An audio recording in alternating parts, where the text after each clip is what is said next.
বাংলাদেশের ইতিহাসে এবার একটা নয়া মোড়। শেখ হাসিনাকে বাংলাদেশে ফেরাতে ভারতের হাতে পায়ে ধরতে শুরু করেছে ইউনূসের সাঙ্গপাঙ্গরা। এখন প্রশ্ন হচ্ছে যে গোপন আস্তানায় কি শেখ হাসিনার ঠিকানা হবে নাকি দলনেত্রীকে ঘরে ফেরাতে আওয়ামী লীগ নতুন কোনো রণকৌশল তৈরি করবে, সেটা সময় বলবে।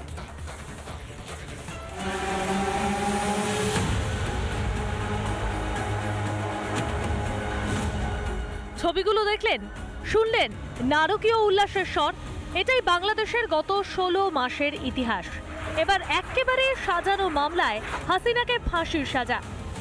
We have decided to inflict her with only one sentence, that is sentence of death.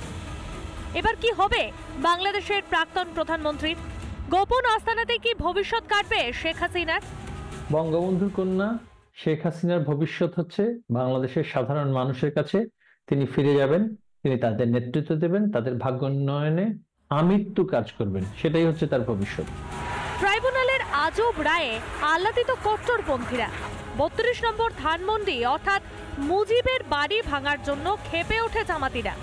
বাংলাদেশিদের মন থেকে মুক্তিযোদ্ধাদের স্মৃতি মুছে ফেলতে কোনো কিছুতেই কসুর করছে না ইউনূসপন্থীরা। একটি অবৈধ সরকার যার কোনো ধরনের রাজনৈতিক ম্যান্ডেট নেই, তাদের পক্ষে সম্ভব না বঙ্গবন্ধুকে, মুক্তিযুদ্ধকে, ভারত বাংলাদেশ সম্পর্ককে, প্রগতিশীলতাকে, ধর্মনিরপেক্ষতাকে বাংলাদেশ থেকে মুছে দেওয়া। এটা কখনোই সম্ভব না। বিদায় ঘন্টা বেজে গিয়েছে। সুতরাং এরা আর কদিন থাকবে? সর্বোচ্চ 1 মাস, 2 মাস, 3 মাস জনরোষে তাদের সকলের বিদায় হবে। শেখ হাসিনাকে বাগে পেতে মরিয়া ইউনূস প্রশাসন। মুজিব আবেগকে গোড়া থেকে উপড়ে ফেলতে চায় তারা।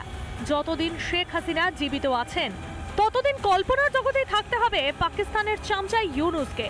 রিপাবলিক বাংলা। নানা ধরনের কন্টেন্ট দেখার জন্য লাইক করুন, শেয়ার করুন আমাদের ফেসবুক পেজ, সাবস্ক্রাইব করুন আমাদের ইউটিউব চ্যানেল। পাশাপাশি অন্যান্য ব্রেকিং নিউজের জন্য অবশ্যই চোখ রাখুন রিপাবলিক বাংলায়।